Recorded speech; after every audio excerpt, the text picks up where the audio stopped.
E aí pessoal, beleza? Bom, hoje eu vou direto ao assunto, falar de um carro elétrico que acabou de chegar aqui no Brasil. Ele está dando o que falar e incomodando bastante a concorrência, né, as marcas que já existiam aqui no Brasil, que é o BYD Dolphin. Ele é um carro elétrico de uma fabricante chinesa, que até então a gente aqui, né, nós brasileiros, nunca tinha ouvido falar.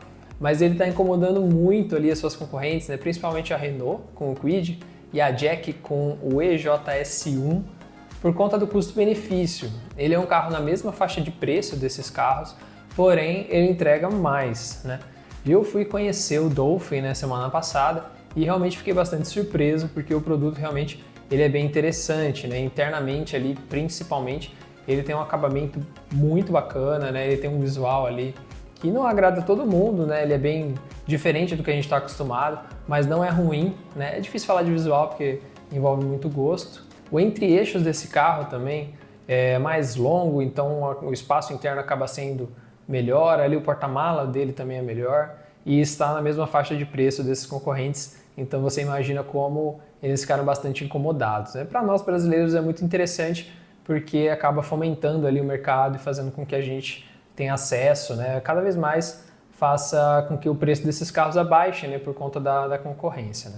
Bom, eu quero falar um pouco sobre os riscos, né, de você comprar esse carro, né, aqui no Brasil, de ser um early adopter, né, como a gente fala, é basicamente um pioneiro, né, a comprar uma certa tecnologia e isso traz certamente alguns riscos que é importante você ter aí na ponta do lápis, né. O primeiro ponto que eu queria trazer aqui é justamente você comprar na emoção ali, de repente você já ia trocar de carro, nessa faixa de preço, de repente ali na faixa dos 130, e aí você olha para esse carro e fala, um pouquinho a mais aqui eu consigo pegar um carro elétrico. E na emoção ali, na hora de você comprar, muitas vezes você vai esquecer de alguns detalhes do carro elétrico. O carro elétrico ele não atende todo mundo. Qual é o público que o carro elétrico atende muito bem? Quem tem um uso totalmente urbano e mais moderado do carro, né? O meu caso, por exemplo, é esse. Eu uso o carro principalmente na cidade e provavelmente eu iria precisar carregar ele a cada 2 semanas, a cada 3 semanas. Então, até a demora, né? O meu carro poderia demorar 8 horas, 12 horas para carregar, não seria um problema para mim, porque de final de semana eu poderia carregar ele sem pressa nenhuma. Para o meu uso se adequaria muito bem.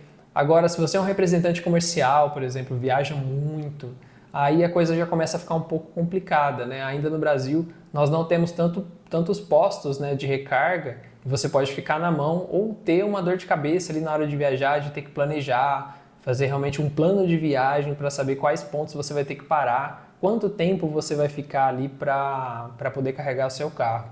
E ainda existem lugares mais inóspitos, né, que pode ter um ponto de recarga no mapa e esse ponto não estar funcionando na hora que você chegar. Então isso vai ser uma grande dor de cabeça ali para sua viagem, podendo até fazer você ter que guinchar o seu carro, né? Então eu vejo que isso pode acontecer e pela emoção às vezes a gente acaba não olhando para esses detalhes, né? Ainda sobre o conhecimento de um carro elétrico, o segundo ponto que eu queria entrar aqui é sobre a adaptação da sua casa para receber um carro elétrico, né? A sua casa ou o seu apartamento. Na garagem você vai ter que ter um ponto de energia, né? E por mais óbvio que isso pareça, existem muitos carros que não basta você simplesmente ligar numa tomada convencional. Você precisa realmente de uma linha 220 volts, que tenha uma capacidade ali de corrente alta, você precisa instalar o carregador, né? Então se você mora num prédio ou se você mora numa casa antiga, muito provavelmente você vai ter um custo ali para adaptar a ligação desse carro. Geralmente esse tipo de instalação elétrica não é barato, né? E ainda envolve você falar com o seu síndico, falar com os outros moradores ali do carro, enfim, pode ser que seja uma dor de cabeça aí que se você deixar para resolver depois da compra do carro, pode ser bastante complicado. Bom, o próximo tópico que eu queria falar aqui é sobre a revenda desse carro, né? Ele é um modelo muito recente, né, aqui no Brasil, então a gente não sabe como que vai ser o mercado, como que vai ser o futuro, como que esse carro vai funcionar aqui no dia a dia do Brasil, se ele já foi alguma vez tropicalizado. Então, a gente não sabe como que vai funcionar a revenda desse carro, como que vai ser a aceitação dele no futuro. Então, esse realmente é um risco grande, né, para você que está comprando agora, né, no início, ali no lançamento do carro. Bom, e geralmente as pessoas acabam ficando com um carro aí na média de 3 anos aqui no Brasil, né, o público desse carro. né, nessa faixa de preço, um carro mais de entrada, né? Eu sei que ele é um carro caro, né? 150 mil reais não é barato, mas ele não deixa de ser um carro de entrada. Então, daqui a 3 anos, quanto que esse carro vai valer, né? Será que ele vai valer 70 mil? Será que ele vai valer 80 mil? Você tem que ter em mente ali que ele realmente pode depreciar bastante, até por ser algo muito novo, né, aqui no mercado brasileiro, né? Isso não é um demérito do carro, né? Isso acontece muitas vezes quando chega algo novo. Então, realmente é um risco, né? Até fazendo um parênteses aqui, por exemplo, lançou o Fastback da Fiat. A gente não sabe como que vai ser a aceitação dele daqui a uns anos, como que vai ser o mercado de revenda, né? Então, comprar um carro novo, assim, é realmente bem arriscado. Mas não é algo que de outro mundo, assim, né? Bom, ainda nessa linha da revenda, eu queria falar um pouco sobre a garantia desse carro, né? A BYD, para o Dolphin, ela promete 5 anos de garantia no carro e 8 anos de garantia na bateria. É um tempo bem interessante, mas a gente ainda não sabe como que é o pós-venda dessa marca. A gente ainda não tem relatos ali de pessoas que tiveram problema e que precisou de uma assistência, que precisou de alguma peça. Então a gente não sabe qual que é o nível ali, qual que é a criticidade deles aceitarem uma garantia, né? Vamos supor que você tem um problema ali na sua bateria e aí, tô aqui supondo, tá? Não tô falando que isso aconteceu, mas vamos supor que eles falem que você estava carregando seu carro aí deu um surto elétrico e esse surto deu um problema na bateria, né? Como que você vai provar? Será que tem como fazer um laudo? Ou será que não? Será que eles vão ser super abertos assim e não tão burocráticos na hora de dar uma garantia, né? Outro ponto, será que essa marca ainda vai existir daqui 5 anos, daqui 8 anos? A gente realmente não sabe. É uma iniciativa muito recente aqui no Brasil, né? O que a gente sabe é que eles estão investindo bastante aqui no nosso mercado, então não é algo tão passageiro. Dá para ter um pezinho a mais ali de confiança, mas não deixa de ser um risco, né? Outro ponto que eu acho interessante você olhar bem é o seguro desse carro, né? Será que a seguradora já tem todas as cláusulas ali, olhando para carro elétrico? São problemas diferentes que acontecem nesse tipo de carro, né? Se ele pega uma enchente, ou se ele tem um acidente, ou se acontece alguma coisa ali com esse veículo quando ele está estacionado, enfim. Será que realmente a sua seguradora cobre? Ela já tem essas cláusulas específicas ali para carro elétrico, né? Se você for olhar uma seguradora muito pequena, né, tem gente que tem esses contratos com seguradoras menores, eu acho que é interessante você também se atentar a isso. E o outro ponto vai muito nessa linha da emoção, de você comprar ali emocionado, né? Ele é um carro muito bacana, ele pode te agradar bastante ali, só que se você é um autoentusiasta, se você gosta de acelerar um pouquinho, de ter uma emoção ali no volante, ele não é um carro para você. E aí na hora de comprar, na emoção ali de comprar um primeiro carro elétrico, de repente você pode esquecer disso. O público para esse carro, na minha visão, tá pessoal, só minha opinião aqui, né? Se você discorda, deixa aqui nos comentários, não tem problema nenhum.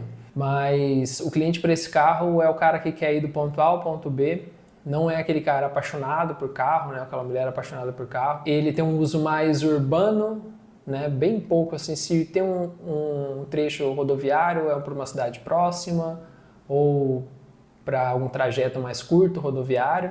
E tem um uso mais moderado do carro ali, talvez rode até 500 km por mês, mais ou menos. É esse o público que eu vejo para esse carro, que ficaria ali de 3 a 5 anos com o mesmo veículo. Pense nisso na hora de comprar um carro. Será que é esse carro que vai atender o meu dia a dia? Igual eu dei o exemplo, né? Tem gente que compra uma caminhonete porque é bonita, né? Gosta do visual da caminhonete, mas nunca usa caçamba. Então isso é muito comum, né? E aí na hora de estacionar você vai ter uma série de dor de cabeça ali muito por conta do visual, mas aquilo que você escolheu não é nada prático, né? Então assim, é interessante na hora de comprar um carro, não precisa ser o BYD, pode ser qualquer outro carro, é interessante você ter em mente qual que é o seu uso para aquele carro. Será que esse carro realmente te atende? É aquele carro que você vai ter satisfação em dirigir? Então é interessante você ter isso em mente. Beleza, pessoal? Bom, concluindo aqui, pessoal, o Dolphin é um carro que eu fiquei bastante impressionado. Eu não esperava pela qualidade ali que eu vi. Então, realmente é um carro que está chamando a atenção. É um produto muito interessante. Realmente capricharam ali. Ele não é um carro que foi feito para ser barato, né? Ele realmente foi feito para ter um custo-benefício. Então, ele entrega bastante daquilo que você está pagando. E faz tempo que a gente não vê isso no mercado, né? Até as marcas aí de carro a combustão, cada vez mais a gente vê eles tirando coisas dos carros e aumentando os preços. E agora vem um carro que ele está mais barato que os concorrentes e entregando mais. Então, eu acho que é isso que está fazendo o mercado chacoalhar e realmente olhar para esse carro. Então, O produto é legal, mas tenha em mente os riscos que eu falei aqui, porque realmente é um produto muito novo. Mas, se você viu aqui que ele te atende, que você consegue fazer as adaptações necessárias, cara, vai na fé, porque realmente o produto parece ser bem bacana, beleza? Espero que vocês tenham gostado do vídeo, essa é só a minha opinião. Deixa aqui nos comentários, né, o que vocês acham, sempre com bastante educação. Se inscreva no canal para receber mais vídeos como esse. Muito obrigado por assistir e até a próxima. BYD.